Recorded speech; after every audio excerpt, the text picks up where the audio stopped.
Bonjour à tous. Dans le conseil précédent, dans mon astuce précédente, je recommandais de fragmenter la prise de vue.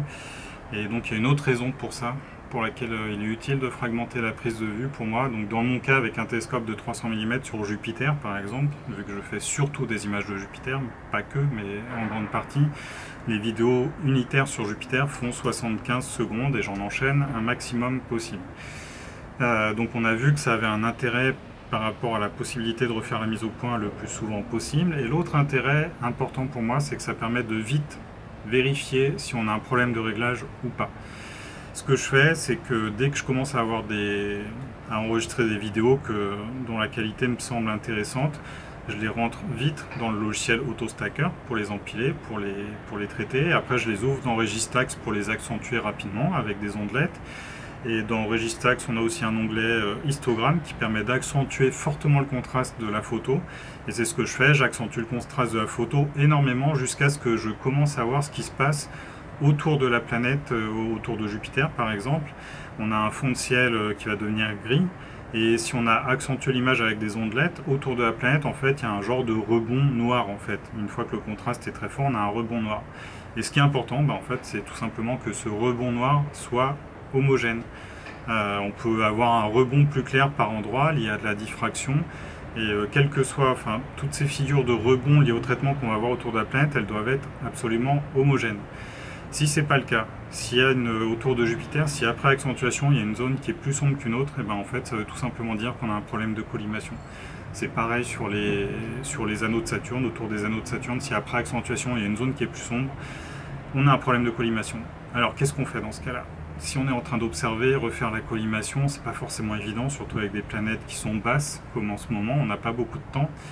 Et ben, mon conseil, tout simplement, c'est de déplacer la planète dans le champ. En fait, dans le champ d'un capteur, on va avoir la coma qui évolue. J'utilise des télescopes d'Al-Kirkham, la coma évolue très vite dans le champ. Donc le simple fait de déplacer la planète d'un bord à l'autre du capteur, ça fait vraiment une différence. Et il faut déplacer, c'est comme quand on fait la collimation en fait, si on voit une étoile avec l'anneau de diffraction qui est coupé d'un côté, en fait c'est en déplaçant l'étoile du côté sombre où il manque l'anneau qu'on va récupérer la bonne collimation. Voilà, c'est pareil en fait, votre planète, si vous voyez ça sur l'image traitée rapidement, décalez-la dans la direction de la zone qui est la plus sombre autour de la planète. Vous y allez un peu au pif, vous pouvez faire ça en plusieurs fois, de toute façon vous pouvez la déplacer d'une fraction dans le champ, refaire une vidéo, retraiter à nouveau en live et recommencer jusqu'à arriver en bord de champ s'il faut. Et du coup ça nous dit aussi accessoirement que ça vaut vraiment le coup d'avoir un capteur qui soit pas trop petit. Beaucoup d'amateurs aujourd'hui utilisent des capteurs couleurs qui fonctionnent très bien. L'IMX 224 a remis les capteurs couleurs au goût du jour et il existe son grand frère, l'IMX 385, qui est pas très cher.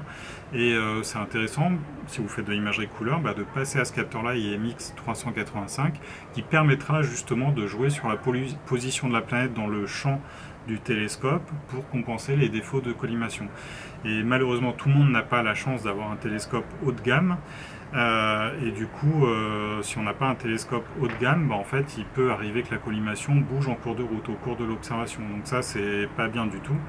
Et si ça arrive, plutôt que de refaire la collimation, ça peut être intéressant justement de jouer sur la position de la planète sur le capteur. Donc voilà, un conseil tout simple qui peut sauver une nuit d'observation en faisant juste un tout petit peu de traitement en live. Ça mange pas de pain. À bientôt.